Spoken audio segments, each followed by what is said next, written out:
दुनिया के सबसे पहले इंसान जिनको खुदा ने जन्नत से निकाल कर इस जमीन पर भेजा, और आज दुनिया में जितने भी इंसान हैं वो सब उन्हीं की नस्ल में से हैं, और वो थे हजरत आदम अलैहिस्सलाम। लेकिन कुछ लोग ये कहते हैं कि इंसान आसमानों से नहीं आया बल्कि जमीन पर ही एवोल्यूशन हुई थी। When natural selection and hence Darwinian evolution could start. आखिर कितनी सच्चाई है इस एवोल्यूशन की थ्योरी में? ये थ्योरी है या फैक्ट भी है? जिंदगी की, लाइफ की, तमाम जानदारों की, इंसानों की एवोल्यूशन हुई है। जो लोग भी एवोल्यूशन को मानते हैं वो कहते हैं कि आज से तकरीबन 4 अरब साल पहले इस जमीन पर पानी के अंदर जिंदगी का आगाज हुआ। पहले छोटी मखलूकात से आहिस्ता आहिस्ता बड़ी मखलूकात बनी। वक्त के साथ साथ लाखों सालों में मखलूकात के अंदर छोटी छोटी तब्दीलियां आती रहीं, और फिर कोई मखलूक आहिस्ता आहिस्ता बदरू जैसी एक मखलूक में तब्दील हो गई, और फिर जो बदरू जैसी मखलूक थी वो आहिस्ता आहिस्ता बदरू और इंसानों में तब्दील हो गई। और इसके सबूत में वो ये कहते हैं कि जमीन पर मिलने वाले जो फॉसिल्स हैं वो पुरानी मखलूकात का रिकॉर्ड हैं। जैसे कि आज से तकरीबन करोड़ों साल पहले इस जमीन पर डायनासोर्स जैसी मखलूकात घुमा करती थी, तो उनके मरने के बाद उनकी हड्डियां मिट्टी में मिल गई।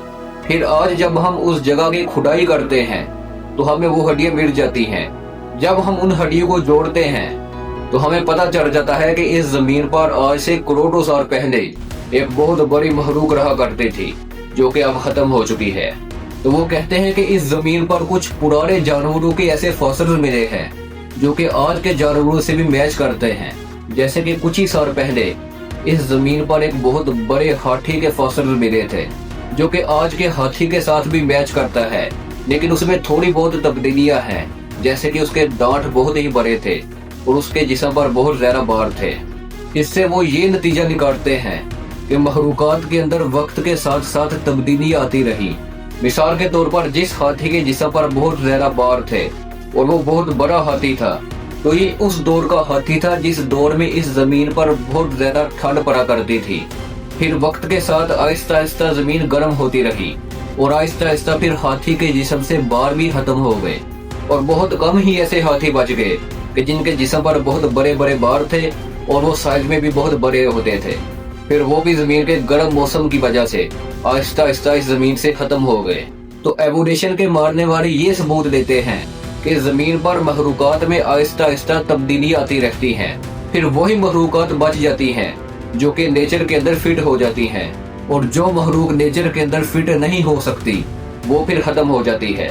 अब कुछ बड़े मुस्लिम स्कॉलर्स भी एवोल्यूशन को मानते हैं। Firstly, please note that I do believe in evolution, but not in Darwinian evolution. वो ये तो मानते हैं कि मखलूकात माहौल के साथ साथ चेंज होती रही।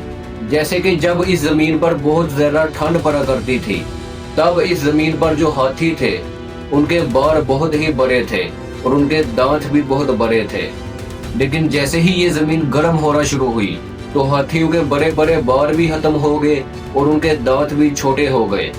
तो वो इस हद तक तो एवोल्यूशन को मानते हैं, लेकिन वो ये नहीं मानते कि एक हाथी किसी गाय में तब्दील हो गया हो। इस किस्म की एवोल्यूशन को वो नहीं मानते। जैसे कि डार्विन की थ्योरी ऑफ एवोल्यूशन ये कहती है कि बंदरों जैसे ही एक मखलूक इवॉल्व होकर इंसान में तब्दील हो गई थी।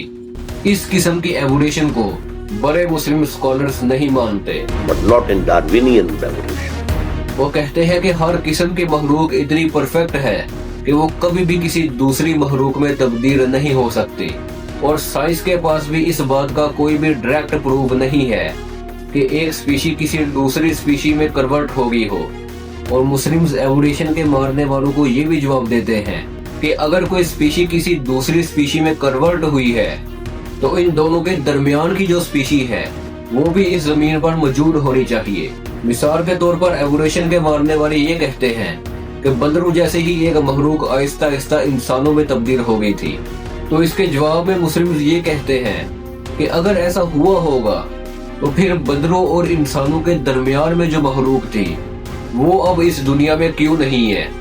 उसे भी इस दुनिया में मौजूद होना चाहिए जिसे हमें ये पता चल सके कि इंसान भी बंदरों से कन्वर्ट हुआ है।